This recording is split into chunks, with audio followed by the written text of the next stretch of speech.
Gujarat ATS ने आतंकी network के खिलाफ बड़ी कार्रवाई करते हुए जैसे मोहम्मद से जुड़े 5 और आरोपियों को गिरफ्तार किया है। इन गिरफ्तारियों के बाद इस पूरे मामले में पकड़े गए आरोपियों की संख्या बढ़कर 13 हो गई है। एटीएस के मुताबिक ये आरोपी युवाओं को कट्टरपंथी विचारधारा से जोड़ने, आतंकी साहित्य फैलाने और आईईडी बनाने की तकनीक सिखाने की कोशिश कर रहे थे।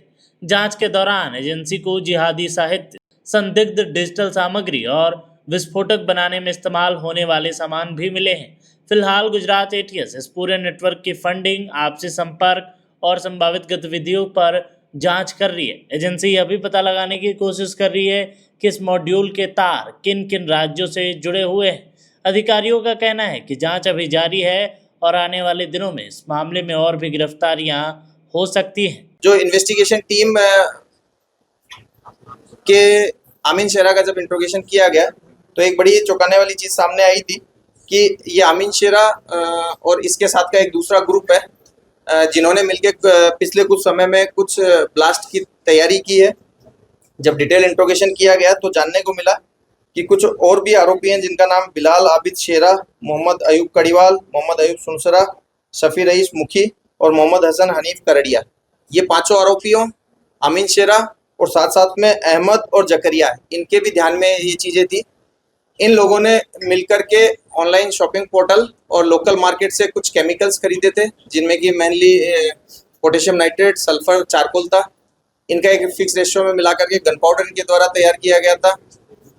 ये इनको डेटोनेट करने के लिए अलग अलग तरह की मैकेनिज्म पे काम कर रहे थे। इसमें टाइमिंग से जो फोड़ने वाली मैकेनिज्म है उसके ऊपर ये लोग काम कर रहे थे। साथ साथ में जो वायर की क्वालिटी है इसके ऊपर ये लोग रिसर्च कर रहे थे। एक्सप्लोसिव को भरने के लिए किस तरह की पाइप्स यूज की जाए, उन पाइप का मैकेनिज्म को वेल्डिंग करवा करके तैयार करना, ये सब ये काम कर रहे थे। इन्होंने पिछले 2-3 साल के अंदर लगभग 8 बार मिलजुल करके इस तरह के एक्सपेरिमेंट किए और इसको एक्सप्लोर करने का ट्राई किया।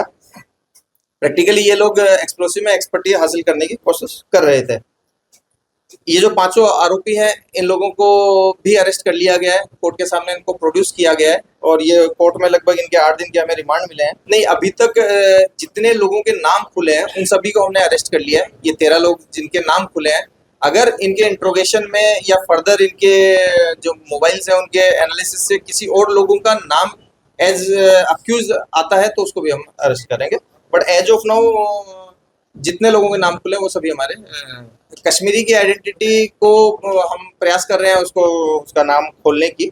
जहाँ तक बात है कि कोई पाकिस्तानी हैंडलर इस नए ग्रुप के साथ में कांटेक्ट में है तो आमीन शेरा थ्रू अहमद और इब्राहिम एक तरह से कह सकते हैं डायरेक्टली कांटेक्ट में था। जो नए 5 आरोपी हमने पकड़े हैं इनके फ़ोन से कोई ऐसी चीज़ नहीं मिली है कि ये लोग डायरेक्टली पाकिस्तानी हैंडलर के कांटेक्ट में या अब्दुल्ला के डायरेक्ट कांटेक्ट में हो, ऐसा इन लोगों के एनालिसिस से अभी तक नहीं।